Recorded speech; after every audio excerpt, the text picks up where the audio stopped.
Hello everyone. I'd like to start my talk with a rhetorical. What is consciousness? I'm sure we all have different answers, and I think that's correct. It's an almost complexing idea on what consciousness actually is. It's not about being awake, but about being aware of your surroundings, having a sense of self, and knowing about your past, present, and future. Consciousness is derived from a complex biological system, the brain. For centuries, however, consciousness was thought to be philosophical. But today, neuroscience provides evidence behind this. I'm sure you've all heard of philosophers like René Descartes and Plato, and all their amazing ideas. I like to give a story. Back when I was in year 9, I first heard of a thought experiment by René Descartes, and his famous line, cogito ergo sum. I think, therefore I am. Even today, I find this almost puzzling, almost taboo. The evidence behind this just isn't that much to show its validity. However, in the future, neuroscience can provide this evidence and give evidence for deep thinkers now and in the future to delve deeper into their ideas. I'd like to start off my talk with this question. We see behind me an image. I'd like you all to raise your hands if you think the two squares are of different shades. Please raise your hands if you think they are different. Alright, that's quite a lot of you. However, I like to say they are the same. This is an almost optical illusion of sorts. This gives us a riddle, a question. How reality and consciousness is not the same. So how does our brain actually make consciousness? And to do so, I look through a working definition. A working definition of consciousness is awareness. Awareness of thought, awareness of our surroundings, awareness of our past, present, and future.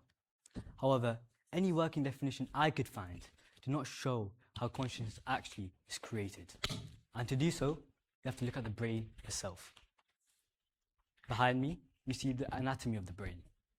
We see at the front of the brain, the prefrontal cortex, which is used for attention and decision making. Below, we see the thalamus. This is the main site of sensory relay. It relays the sensory information from cortex to cortex. And below the thalamus, we see the temporal lobe. As I mentioned before, in the working definition of consciousness, we see about the awareness of the past. The temporal lobe aids in this as helps to create memory, as it processes auditory and sensory information and delves it into our working and past memory. And the main area of the brain that I like to talk about is the parietal cortex, located at the back. This creates a 3D image of the world around us using sensory information. And later on, I'll talk about this in clinical and biological examples. Moving on to the crux of my presentation, the global workspace theory. This was first proposed by Bernard Baars in 1988, a renowned neuroscientist, and he suggested that our brain was almost like a studio, like the studio we're in today. And there's a spotlight on me today. And he said that conscious activity was only there when an activity or a stimuli was presented in the spotlight.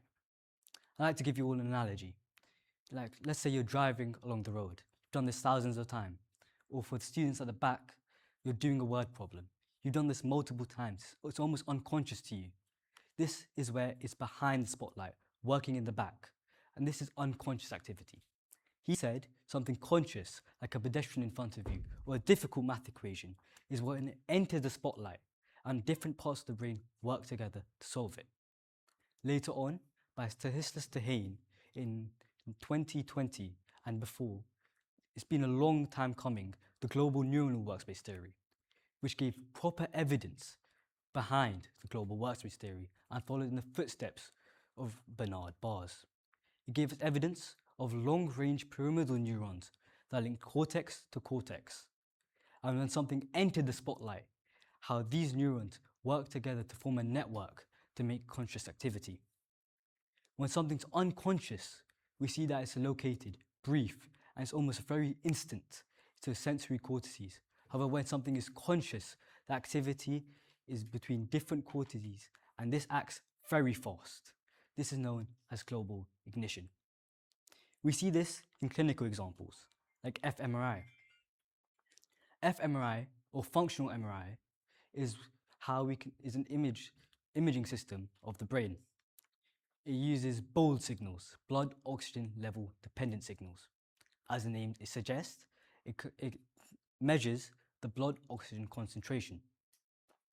How does it do this? As oxygenated and deoxygenated hemoglobin have different magnetic properties. We see in the image behind me, the brain is marked with either blue or almost a reddish orange. Reddish orange suggests high neural activity, and blue suggests low. Where it's red, it suggests there's high oxygen level dependencies, and where it's blue, it suggests there's low. We see during normal wakefulness, when someone is conscious and aware of their surroundings, a lot of the areas, like the prefrontal cortex that I mentioned before, and the parietal cortex are highlighted as blue, suggesting how the brain and consciousness are directly linked. However, during anesthesia or deep sleep, patients are experienced with blue, small levels of blood oxygen, suggesting that they aren't conscious at all, either having little to no conscious. This means that during deep sleep, when they aren't conscious, they aren't aware, the brain isn't at the high level activity as it should be. This is further seen in clinical examples. Hemispatial neglect. This is where the right posterior parietal lobe is damaged. A lengthy term, I know. However, it just means that a part of the brain is damaged, and this is located at the back. As I've mentioned before, the parietal lobe is what creates spatial images of the world around us, and that's how we can sense depth. Someone with hemispatial neglect, they aren't blind, they can see just like us. They aren't deaf, they can hear just like us. However, when asked to draw a clock, they only draw the left side. However, when asked to eat food, they only eat either right or left side, depending on what part of their brain is damaged. They're just the same like us, but they just aren't conscious of the world around them due to this damage in their brain. This shows how the brain is directly linked with consciousness, how even a small part of it, when damaged, our full alertness isn't at the level it should be. Thank you for listening.